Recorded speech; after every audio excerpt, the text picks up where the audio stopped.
Live from New Delhi, you're watching DD India Live, India's voice to the world. I'm Siddharth Bharadwaj. Coming up in the next 30 minutes. India and New Zealand set to lock horns in Champions Trophy 2025 final at the Dubai International Stadium. Syrian forces beef up security after reports of mass killing in coastal region.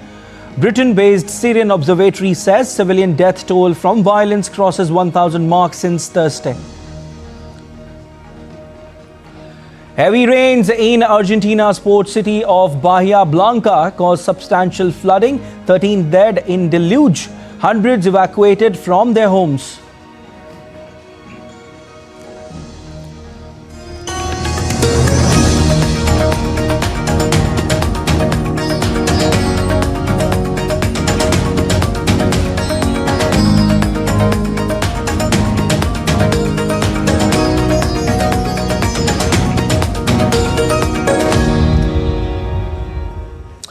Big day today. The stage is all set for a thrilling finale as India and New Zealand gear up to face each other in the ICC Champions Trophy 2025 final at the Dubai International Cricket Stadium on Sunday. The stakes couldn't be higher as both the cricketing giants compete for one of cricket's most coveted titles.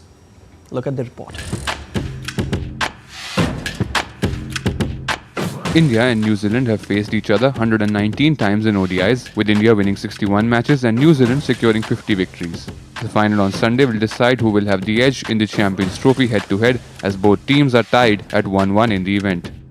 Their most recent encounter in this tournament was during the group stage, where India defeated New Zealand convincingly by 44 runs. India has been in dominant form throughout the tournament, remaining unbeaten in the group stage and the knockout round. They started their campaign with a commanding win over Bangladesh, followed by a clinical performance against Pakistan. In the semi-finals, India outclassed Australia with a stellar performance from the bowling unit led by Mohammad Shami, Varun Chakravarti and Kuldeep Yadav. New Zealand's path to the final has been a story of resilience and tactical brilliance. Except for the loss against India, Kiwis secured comfortable wins over Pakistan and Bangladesh in the group stage. In the knockout clash, they stunned South Africa with a comprehensive victory, driven by their disciplined bowling attack and a composed batting performance from Kane Williamson and Rachin Ravindra. For India, Rohit Sharma and Virat Kohli hold the key to providing stability and big match experience. Mohammad Shami and Kuldeep Yadav will lead the bowling charge, with Varun Chakravarti's mystery spin being a potential game changer. For New Zealand, Kane Williamson's calm presence at the crease and Daryl Mitchell's consistency will be vital. Mitchell Satner's left-arm spin could be crucial in Dubai's conditions. India will be looking to end their 12-year wait for an ICC trophy, having last won the Champions Trophy in 2013 under MS Dhoni's leadership. For New Zealand, this is an opportunity to win a second Champions Trophy and add a major white ball title to their name after a long time. With both teams in top form and history on the line, the Champions Trophy 2025 final promises to be a thrilling encounter. It's Champions Trophy 2025 final, India versus New Zealand, and joining me live is our correspondent Narayan Singh. Hi Narayan, good afternoon to you. Since morning I'm seeing visuals, Narayan, of people performing rituals. They are doing puja, they are praying to God because today is the big day. And I keep on saying this, Narayan, that in India, cricket is not just a game for us. It is a religion. Everyone wants that Rohit Sharma and company, come out with flying colours. Have you seen anything unique today, Narayan, ahead of the encounter? Unique in what sense you want to say, Siddharth? There are everything when India is playing any major ICC event is unique. And if we talk about the stats, it's the 14th time India is playing ICC final event, and it's the second number team who has played 13 finals, that is Australia, and it is the 5th time India is playing the ICC Champions Trophy final, and it is the 3rd time that it's a consecutive 3rd ICC final for the Team India. So it's a unique in number of terms and a different environment all over the world, not only in India, because if you talk about Indian team, when they are stepping on the field, definitely it's channelized the whole world, whether it is America, whether it is Europe, whether it is Australia, whether it is Asia, everywhere people follows this Team India, and we know what are the TRPs when the Indian team is playing in any major event. The TRPs are shattering all the previous record. So in India too, we have seen that people are doing havans, puja for the victory of the Team India, and definitely it is, or we can say that this team is the one of the greatest team of the modern ODI white ball cricket, the kind of cricket in the recent past they have played. They won the 2024 T20 World Cup, and in 2023 they reached the final. Throughout the tournament they were undefeated. They lost only one match. So if you take a look in the major event, definitely they are a team to beat, and here also they are unbeaten, and the kind of cricket, the quality cricket they have played, definitely we can say that the Team India is the best team in the world right now, and definitely it will take a Herculean task for the New Zealand to beat Team India here in Dubai. You're absolutely right, Narayan. Everyone, not just in the country, but in the entire world is very, very excited. All the cricket fans, the diaspora population is really, really excited to witness this, magnificent encounter. Let's take two scenarios, Narayan. One is with Team India. They haven't lost any of their match. The momentum is really winning momentum, and, the morale is absolutely high. When it comes to New Zealand, what happened in the last match against South Africa, we all saw that. So keeping these two scenarios into consideration, how do you analyze this particular encounter? What are the odds India winning this match? In terms of strength, both the teams are equal. We saw that they have a fantastic bowling lineup, and the way Matt Henry gives a start to them. No one can forget the July morning of the 2019 World Cup semi-final, where Matt Henry just ripped the Indian top order in the previous match, in the group match of the group.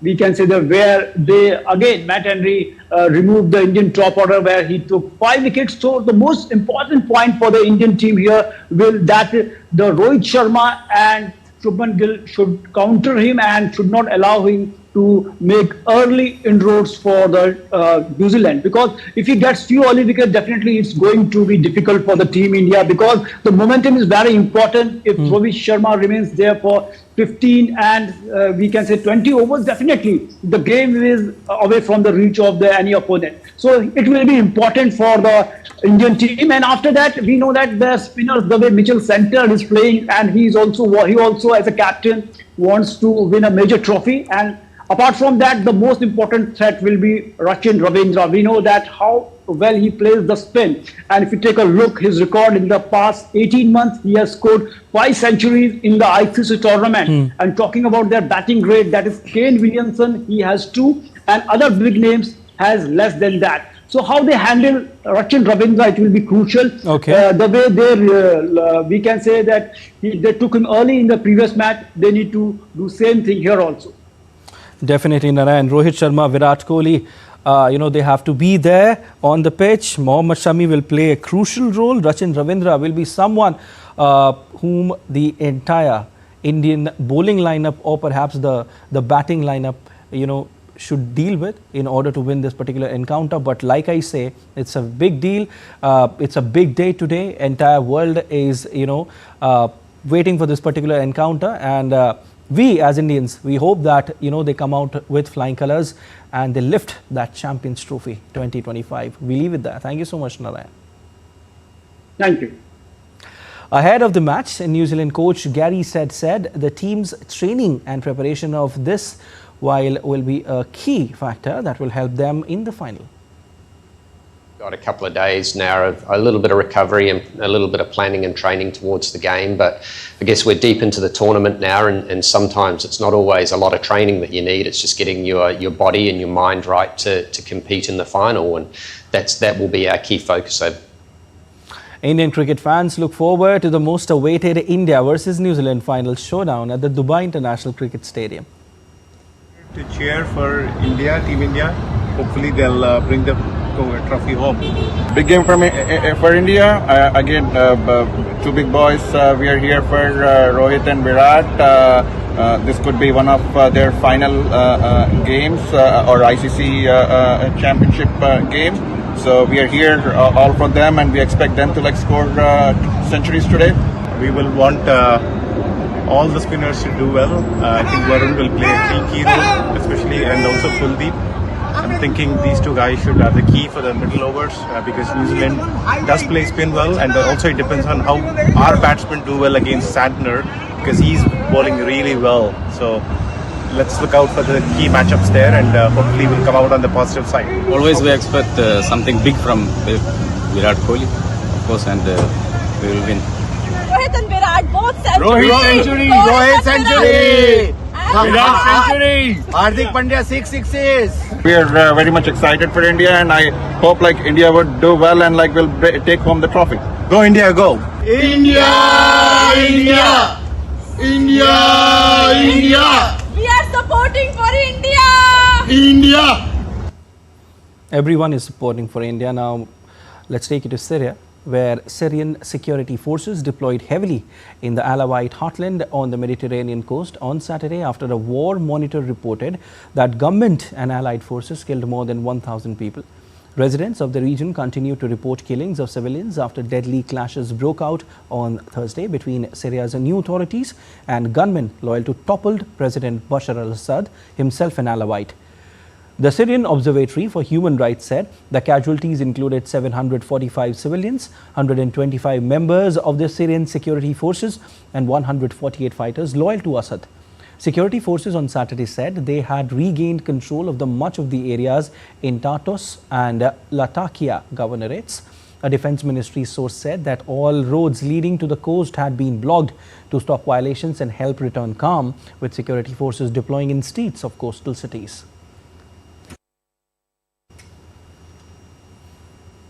Meanwhile, France on Saturday condemned violence in Syria targeting civilians because of their faith and prisoners, in fact.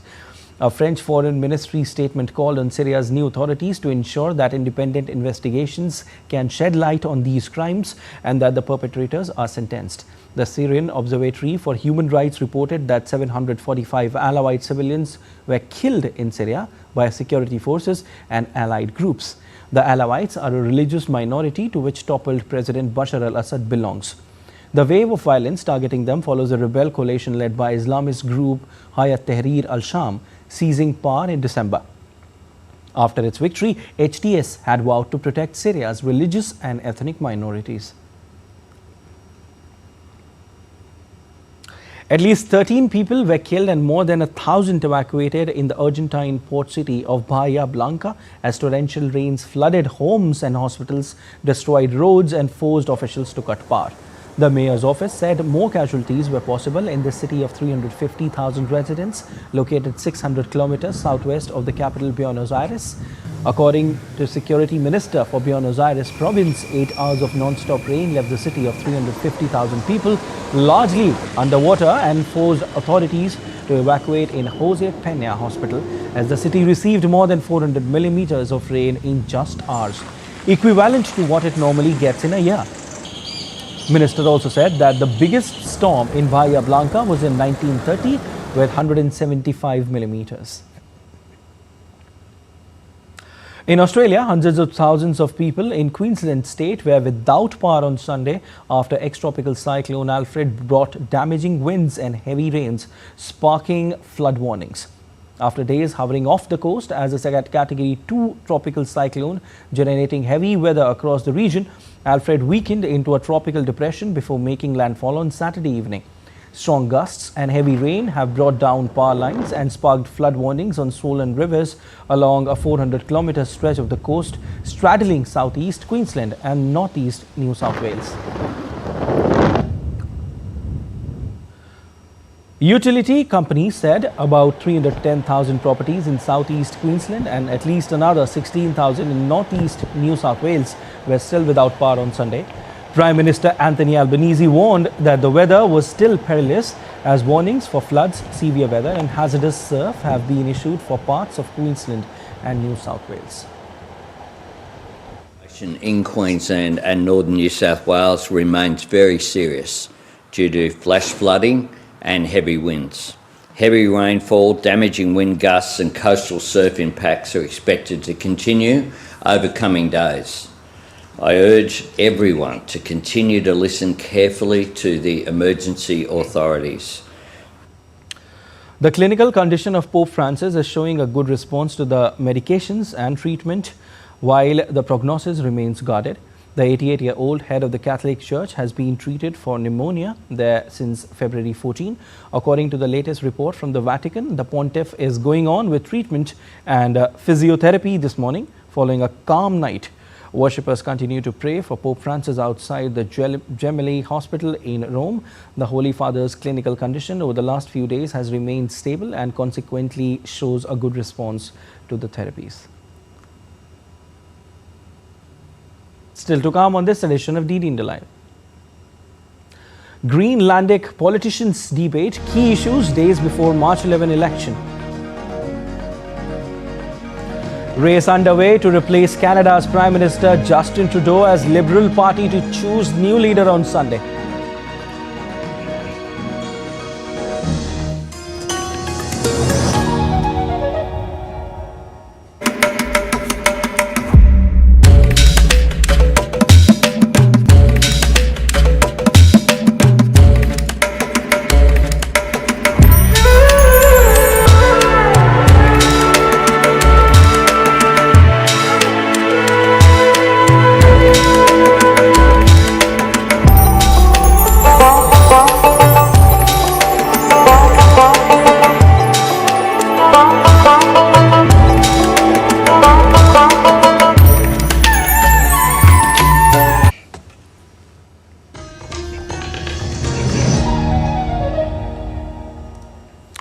You're watching DD India Live. I'm Siddharth Bharadwaj.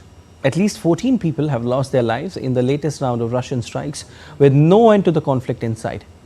The overnight Russian missile and drone attack on Ukraine's eastern city of Dobropilya and a settlement in Kharkiv region also left 37 wounded, including 5 children. The strike also caused infrastructural damage affecting 8 multi-story buildings and 30 vehicles. Meanwhile, a separate Russian attack left 3 dead and 7 wounded on the Kharkiv region in the northeast. Australian Prime Minister Anthony Albanese has expressed willingness to consider participating in a peacekeeping mission in Ukraine. Though Australian PM has emphasized that deployment of peacekeepers is premature at this point. The development comes after Albanese's discussion with British Prime Minister Keir Starmer, who, along with France, is working to assemble a coalition of the willing to safeguard any potential ceasefire in the ongoing Russia-Ukraine conflict. Albanese further stated that Australia will send a senior representative to a Chiefs of Defence meeting in Paris on Tuesday to discuss future backing for Ukraine. European countries are scrambling to increase their support for Ukraine amidst US President Donald Trump's efforts to negotiate directly with Russian leader Vladimir Putin, aiming to end 3 years of Russia-Ukraine conflict. Members of Greenland's main political parties took part in a televised debate in Nuuk on Saturday ahead of March 11 election. Candidates and members of the parties, including Prime Minister Mute Egede, discussed major issues in front of public, in which independence has taken center stage after renewed US interest in the island. We want to have the sovereignty of Greenland. We are fully aware that we can't reach utopia. We need to have partners in that sense. So we want sovereignty of our country and own our country in a proper process towards the real independence. It's very important because of the crisis between Greenland, Denmark and the United States, and the United States and the world. Everything has been turned upside down. Economy is very, very important here in Greenland, because without economy you don't have independence. We have to get more businesses started up, and we have to collaborate with other companies and other countries so we can have mining started. Because without economy we don't have any social security, we don't have any hospital that can take care of us. And we are only about 57,000 people here in Greenland. As the Liberal leadership race reaches its final days, candidate Mark Carney made a powerful appeal to voters at a spirited rally held earlier this evening in Mississauga. Hundreds of enthusiastic supporters gathered at the Mississauga Convention Centre, eager to hear Carney's vision and strategy for Canada's future. My team was there to capture the energy and message. Here's more. I was working to build strong economies. And now I'm calling on those same values in the face of this crisis. But we need to do some things differently because new threats demand new ideas and new challenges demand new leadership. With the decisive vote approaching on March 9th, candidate Mahakani hosted a vibrant rally at Mississauga Convention Centre. Hundreds of supporters gathered this evening at Mississauga to hear former Bank of Canada Governor outline his vision of Canada. Carney emphasized his extensive experience in managing economic crisis. They want our water, they want our land, they want our country. Never. Think about it for a moment. Think about it for a moment if they succeeded. They would destroy our way of life. Look at this room. It's an amazing room of Canadians. Supporters at the event expressed confidence in Carney's economic expertise and his ability to unify the party ahead of upcoming federal elections. We are supporting Mark Carney because he is the right candidate for the party and the right person for the leadership. Because we need the person who can lead Canada. We are looking for a good change in the country at this point, and that's why we are here to support Mark Carney. Well, I think it's a great day to be here in our region of Peel at this amazing Peel rally with Mark Carney, who's going to be the next leader of the Liberal Party of Canada and our next Prime Minister. What I like about Mark Carney is just his depth of experience and knowledge. He has great economical and fiscal knowledge. Now the time to have a new leader elected, and Mark Carney will be the new replacement. Former Finance Minister Chrystia Freeland is also a strong contender. Known for her role in negotiating the US-Mexico-Canada agreement, Freeland advocates for a firm stance against US tariffs and underscores the importance of defending Canadian sovereignty in the face of external pressures. Karina Gold, former Government House leader, brings a relatable middle-class perspective to the race. Other candidates like Frank Bellis emphasizes innovation and technological advancement. The leadership election processes involved a ranked ballot system across Canada's 343 parliamentary ridings, with each riding allocated 100 points. A candidate must secure over 50% of the points nationwide to win. If no candidate achieves this in the first round, the lowest securing candidate is eliminated and votes are redistributed based on voter preferences until a winner emerges. From Canada, Tarun Paul Singh. India's Ministry of External Affairs has condemned vandalism of Hindu temple in California. Ministry of External Affairs spokesperson Randhir Jaiswal in a statement said that, and I quote, "We have seen reports regarding the vandalism at a Hindu temple in Chino Hills, California. We condemn such despicable acts in the strongest terms. We call upon the local law enforcement authorities to take stringent action against those responsible for these acts and also ensure adequate security to places of worship." And India celebrated the Latmar Holi in historical town of Barsana at the northern state of Uttar Pradesh. In this traditional act of playing Holi, women from Barsana shower stick on men from the neighboring town of Nandgaon. Devotees from different corners of the country participated in the festival, with men dressed as the Indian god Krishna and women as the Indian goddess Radha. The 1,000-year-long tradition is a grand fervor played with colors, sticks and shield.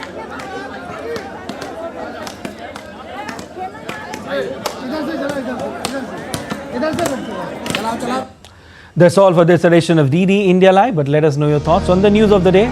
For those on the go, you can get all the latest news and updates from India and across the world on DD India mobile app. The app is available on both Android and iOS platforms, and you can scan the QR code on the screen to download now. We'll be back with more news as it breaks here on DD India. I'm Siddharth Bharadwaj. From all of us here in Delhi, thanks for watching DD India Live.